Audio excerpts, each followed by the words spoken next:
Di Indonesia, kita mengenal IDX alias Indonesia Stock Exchange alias Bursa Efek Indonesia, tempat kita bisa berinvestasi pada bermacam-macam sekuritas yang kepemilikannya bisa kita jual lagi ke investor lain. Sekuritas atau nama lainnya efek, di sini adalah surat berharga yang memiliki nilai dan bisa diperdagangkan. Biasanya dikategorikan sebagai surat hutang. Saham dan obligasi atau surat utang pemerintah adalah contoh dari sekuritas. Tapi tahukah kamu bahwa dulu ceritanya bisa ada pasar modal terbentuk? Jika kamu mengikuti video ini sampai habis, mungkin kamu bakalan terkejut. Benarkah awal mulanya pasar modal adalah langkah yang ditempuh bangsa Yahudi untuk mendapatkan modal bagi bisnis-bisnis mereka ketika abad pertengahan dulu? Benarkah pasar modal dibentuk sebagai langkah awal elit globalis Yahudi untuk menguasai perekonomian dunia? Benarkah VOC yang sempat menjajah Indonesia selama ratusan tahun yang lalu adalah bisnis yang didanai dari pasar modal dengan dana dari elit Yahudi globalis? Sebelum kita bahas lebih lanjut, ada baiknya kalian simak dulu informasi berikut ini. Hai teman-teman, aku mau kasih informasi menarik nih. Sekarang di revolusi industri 4.0, kalian sudah pada tahu kan kalau cryptocurrency itu bakalan jadi tren banget. Cryptocurrency itu apa sih? Cryptocurrency itu kan uang digital yang berbasis dari blockchain. Nah, buat kalian yang hobi koleksi cryptocurrency, entah itu Bitcoin, Ripple, Litecoin, atau Sironium dan teman-temannya, kalian sekarang nggak perlu bingung lagi mau menyimpan cryptocurrency kalian di mana, karena sekarang di Indonesia sudah ada yang namanya e-token. Jadi e-token ini adalah dompet digital khusus buat nyimpan cryptocurrency. Dan ini aplikasinya aman, kalian bisa langsung download di Play Store atau App Store. Dan di aplikasi ini sudah ada 19 jenis cryptocurrency yang sudah bisa disimpan langsung di sini. Penasaran? Langsung aja kalian download aplikasinya. Di abad pertengahan, kaum Yahudi telah mendiami kawasan Venezia di Italia dan mendirikan ghetto di sana. Ghetto adalah kawasan khusus bagi bangsa Yahudi dan biasanya terpisah dengan warga lokal di sana. Kawasan ghetto di Venezia ditandai dengan rumah-rumah susun yang tinggi dan rapat, menandakan bahwa kaum Yahudi pada masa itu telah berkembang biak dengan sangat cepat. Mereka pada awalnya bekerja sebagai pelebur logam dan menjual pakaian bekas. Tapi menurut jurnal dari Reinhold Semwiller, seorang profesor sejarah sosial dan ekonomi abad pertengahan di Venezia, dinyatakan bahwa pada abad pertengahan, bangsa Yahudi yang sudah mendiami Venezia terbiasa melakukan bisnis peminjaman uang atau money lending, atau bisnis utang riba dalam bahasa kasarnya. Mereka meminjamkan uang dengan menarik keuntungan berupa bunga dari peminjam. Dan sejak tahun 1300-an, dilansir dari Investopedia.com, money lender atau rentenir di Venezia sudah terbiasa menjual surat hutang dari nasabah ke investor individu. Rentenir Venezia ini juga menjadi pionir dalam penjualan sekuritas ke pemerintahan setempat. Pada tahun 1600-an, pemerintah dan pebisnis di Belanda, Inggris, dan Prancis membentuk perusahaan saham gabungan yang diberi nama East India Company. Ini adalah perusahaan dagang yang memonopoli perdagangan dan penjajahan di wilayah India dan Asia Timur, atau yang biasa mereka sebut sebagai East Indies. Mendirikan perusahaan saham gabungan adalah cara dari para pebisnis Eropa ini untuk mendapatkan modal besar demi menjalankan perusahaan ini. East India Company adalah perusahaan dagang dengan profit terbesar di abad itu, dan mereka memiliki armada maritim dan tentara yang sangat kuat, menjajah negara-negara di Asia Timur dan India untuk diambil kekayaan alamnya dengan harga yang sangat murah, untuk kemudian dijual kembali di Eropa. Untuk mendirikan perusahaan penjajahan besar seperti ini, tentu nggak cukup dengan dimodalin satu orang dong.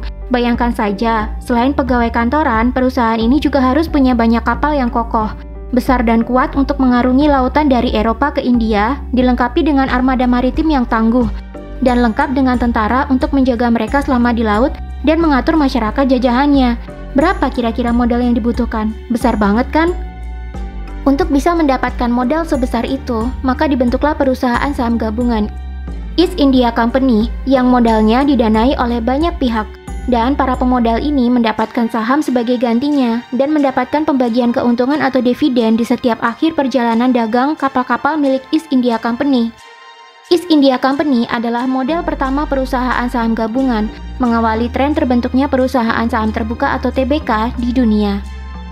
Kesuksesan East India Company ini lalu membuat perusahaan ini membuat beberapa anak perusahaan lain. Salah satunya yang paling populer adalah Dutch East India Company, atau yang dalam bahasa Belanda disebut sebagai Verenigde Oost-Indische Company atau disingkat VOC. Kalian pasti familiar dengan perusahaan ini dong, karena ini adalah perusahaan bentukan Belanda di bawah East India Company yang menjajah Indonesia selama ratusan tahun dan memperdagangkan rempah-rempah dari sini. Mereka mempekerjakan rakyat Indonesia dengan sangat murah, bahkan jauh di bawah kelayakan, untuk diambil rempah-rempahnya kemudian dijual kembali di Eropa. Karena saham dari VOC diterbitkan dalam bentuk kertas, maka investor bisa menjual saham ini ke investor lain. Tapi sayangnya, saat itu masih belum ada pasar modal yang benar-benar didirikan. Sehingga investor baru harus mencari broker yang menjual saham-saham sebelumnya. Tahun 1609 terjadilah sindikat bear market pertama kali, di mana karena ulah sindikat ini harga saham anjlok karena dibeli besar-besaran oleh sekelompok investor yang dipimpin oleh Isaac Le Maire, sehingga harga saham menjadi turun drastis. Peristiwa ini sampai sekarang disebut sebagai bearish. Ketika harga saham turun, sindikat bisa membeli kembali dengan harga murah, kemudian menjual kembali saat harga telah naik atau bullish. Dengan cara ini, para sindikat mendapatkan keuntungan berlimpah. Karena sindikat ini, kondisi pasar modal jadi tidak menentu.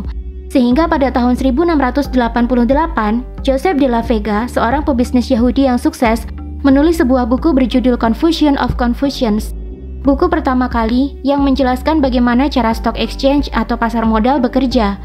Buku ini nampaknya menjadi pedoman para investor di kala itu.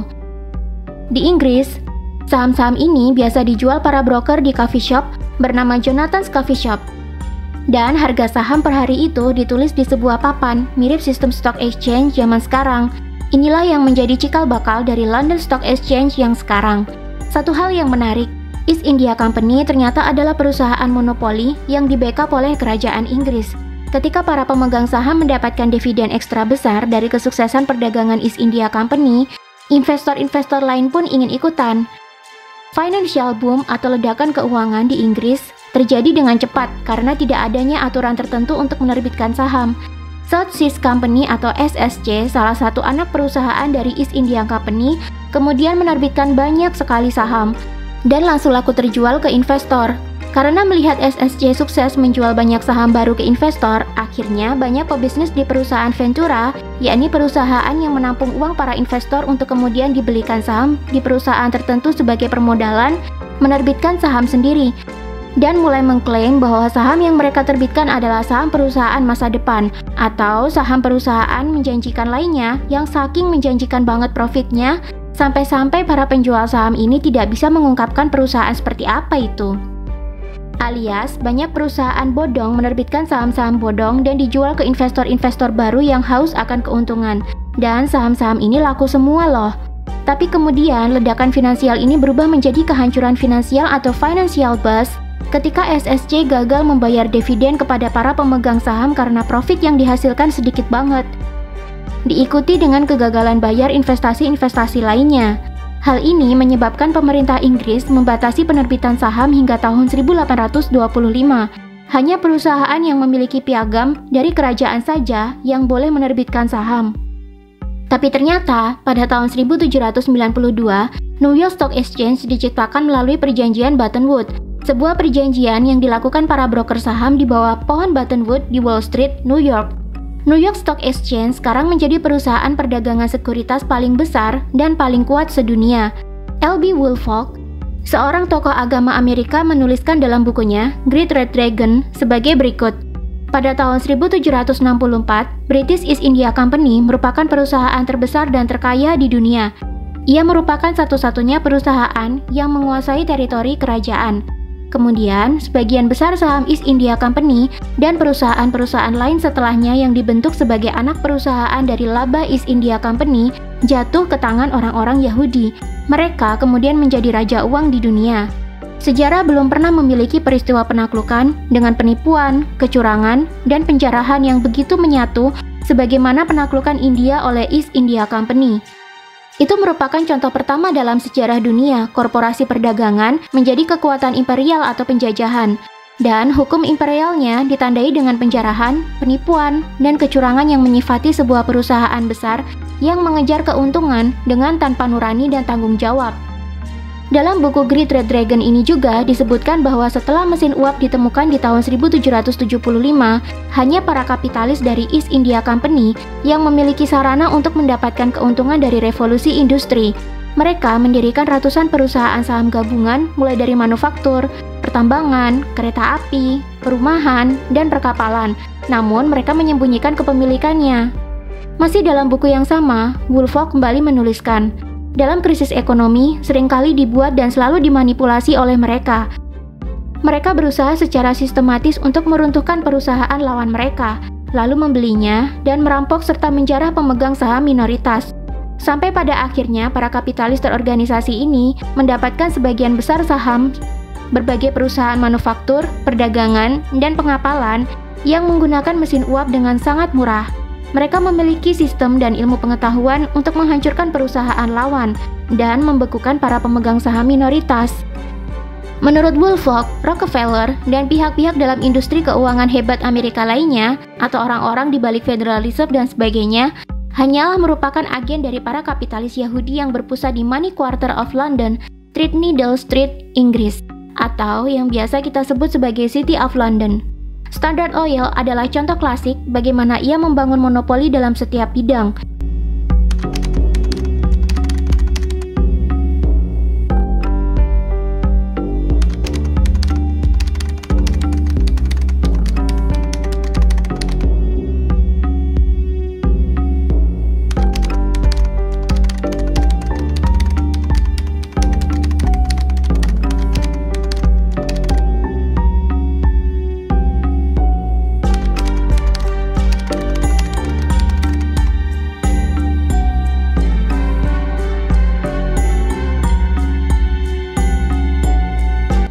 Dengan memiliki jalur kereta yang diperlukan untuk menyalurkan minyak, para kapitalis Yahudi ini membuat pesaing Rockefeller hengkang dari bisnis tersebut dengan menaikkan tarif mereka.